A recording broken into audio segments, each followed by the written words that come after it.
Il y a 30 ans, les Libyens célébraient l'aube de la grande révolution du Al-Fateh. Leur chef, Muammar al-Kadhafi, proclama que tous les Libyens méritaient de vivre sur une terre de liberté, de justice et d'abondance. Le temps était venu de bâtir une nouvelle civilisation. Un véritable océan d'eau pure réside dans les profondeurs du Sahara libyen. La vision d'un immense pipeline destiné à alimenter le peuple de Libye en eau pure et fraîche vit alors le jour. Le projet de la grande rivière artificielle venait de naître.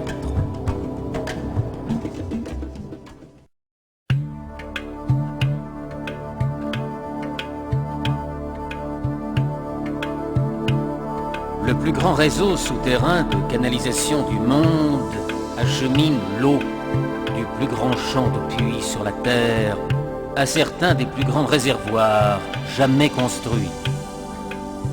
Plus de 1300 puits ont été creusés, dont la plupart font plus de 500 mètres de profondeur. L'eau s'écoule jusqu'à la côte dans des tubes de 4 mètres de diamètre. On a fait construire 2 usines ultramodernes à Brega et Sarri.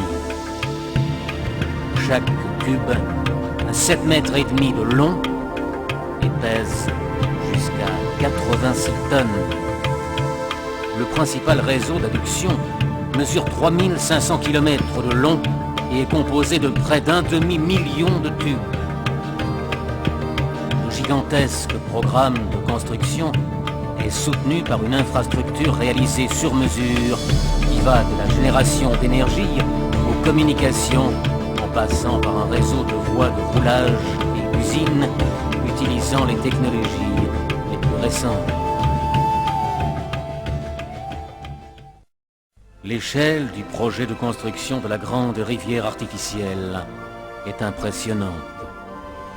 1 millier de puits et un réseau de 3500 km de conduites d'eau posées sur un terrain des plus inhospitaliers. Le système complet s'étend sur une superficie égale à celle de l'Europe occidentale.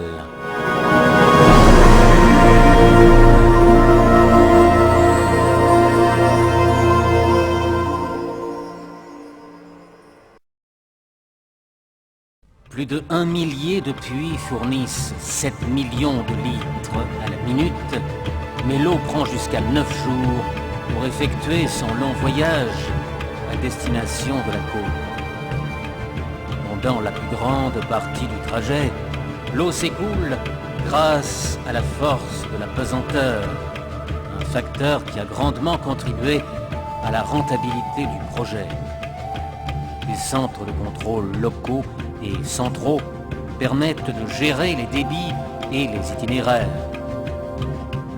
Les pipelines surgissent du désert pour alimenter les immenses réservoirs côtiers dont la capacité va de 4 à 24 millions de mètres cubes.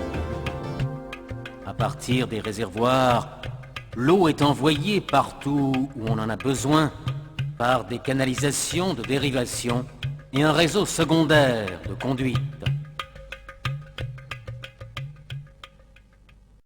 La maintenance préventive et de routine est intégrée au projet de la grande rivière artificielle et est réalisée uniquement par des ingénieurs libyens.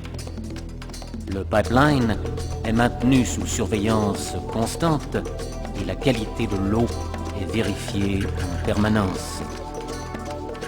Un réseau de centres d'exploitation, de soutien et d'entretien coordonne ces activités grâce à un système de surveillance des plus sophistiqués. Chaque centre est relié à un système de contrôle central par un système complexe de communication et de transfert de données basé sur la technologie micro-ondes. La vision est devenue réalité et la grande rivière artificielle a redonné la vie à terre.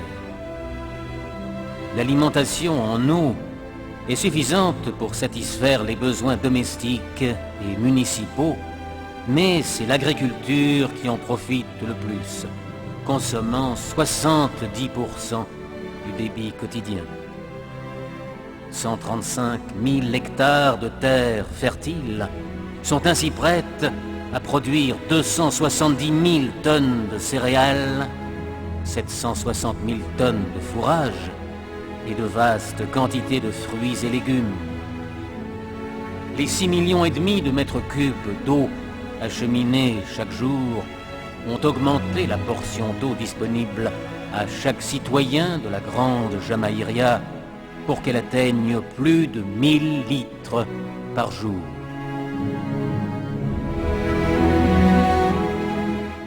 Maintenant que les réseaux de Sarir Sirt, d'Azerbo Benghazi et de Ras Souna Jefara sont presque terminés, les travaux ont commencé sur la liaison Al-Gardabiya-Azdada afin de les relier entre eux.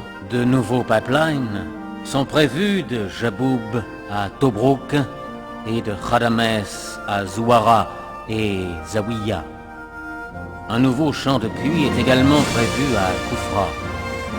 Il sera doté d'un pipeline de raccordement pour le relier au système d'adduction de SSTB. Par ailleurs, la tâche presque sans fin visant à atteindre les communautés agricoles les plus isolées se poursuit sans cesse. Le projet de la grande rivière artificielle suit son cours.